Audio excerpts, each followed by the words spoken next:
It's working pretty well? All right, check 1, 2, 3, check, check, check. Okay, good.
Yeah, waiting for the music to fade out.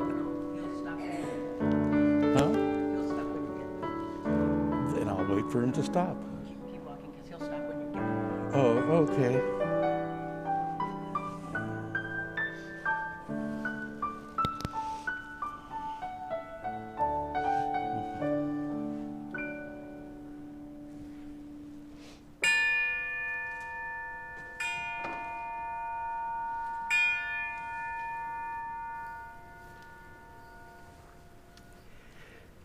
Good morning, everybody. Welcome to Plymouth United Church, whether you're sitting here in the chairs in the building or you're watching from YouTube. And if you're watching from YouTube, if you could subscribe and like and hit that bell button so that you can always know when we are going, that would be fantastic. And it's good for us as well to build our community. Our Harris County COVID status is red, so we're not singing in person. We're wearing masks, except for those of us leading the service. So I appreciate your cooperation with that. Also wanting to keep in our hearts and prayers the people of Congregation Beth Israel in Colleyville, Texas. I don't know if all of you have heard about the hostage situation that happened yesterday. Pretty terrible. All the hostages have been released, which is good, but I just can't imagine the kind of trauma that happens in a situation like that. So lots of prayers, and however you pray, putting out energy, sending love, whatever it is that you do in your connection with our divine beloved to offer them strength and comfort would be absolutely fantastic, because it was a really, really horrible situation. So our hearts go out to them. And as we take a deep breath from that situation, we are reminded that this is Martin Luther King Jr. birthday weekend. And so it's a celebration, but it's also a reminder in times like these that there is injustice everywhere, and so there's no justice anywhere if there's injustice anywhere. So we live into what the Reverend Dr. Martin Luther King's mission was ourselves as we honor his birthday. And so now, in the scope of all of that, let us bring ourselves fully to this time and to this place.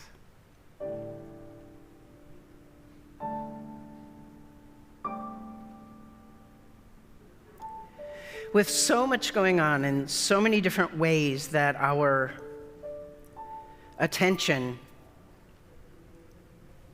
is is drawn. We know that when our attention is drawn, it manifests itself in many different ways. In our body, it manifests itself. We have certain ways of being in our body, certain ways of knowing when we're calm or agitated, when we're anxious or settled. And sometimes we don't know.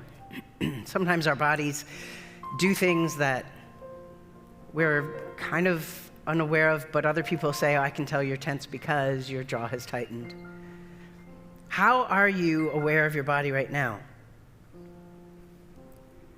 Are you aware of where there's peace in your body? Where there's agitation in your body?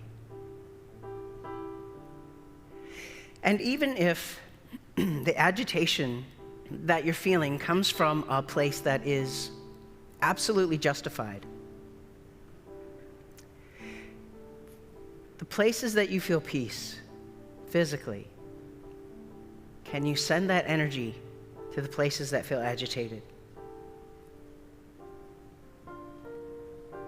Can you bring yourself into a conscious, intentional space where you know what your body is about? And as that manifests, think about your thinking. What's going on in your mind? How are you at peace in your thinking? And how are you agitated in your thinking? And how does that manifest for you? What signals get sent for you so that you know this is a peaceful thought? I mean, sometimes it's obvious, but sometimes it's not. Do you have a sense in your mind of where you're agitated and where you're calm, and where you have that sense of calm? Can you send out energies of calm to the places that are agitated, to center yourself, to be present in this moment?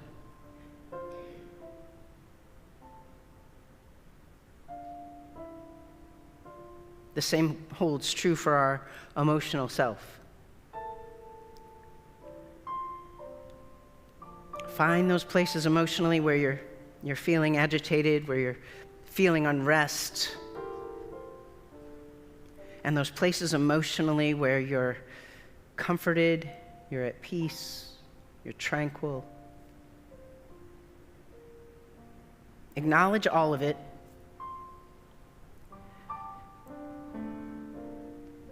And then send out that energy of tranquility, of rest, to those places of emotional agitation. To be intentional in this moment, to find your center, to kind of start fresh.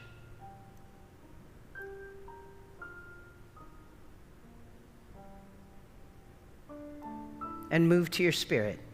Where's your spirit agitated?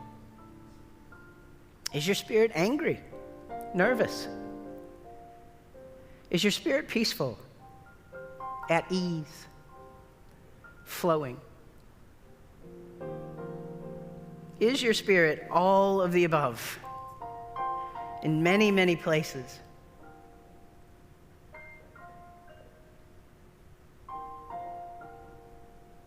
We don't have to be fully at peace all the time, but we can send that spiritual peace, that spiritual comfort, at easiness, as a kind of healing balm to our spiritual unrest, to our spiritual agitation.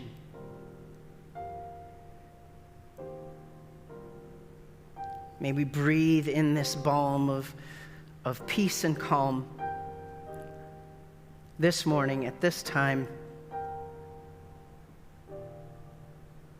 to bring ourselves fully to the moment that we're sharing together in this time and in this place.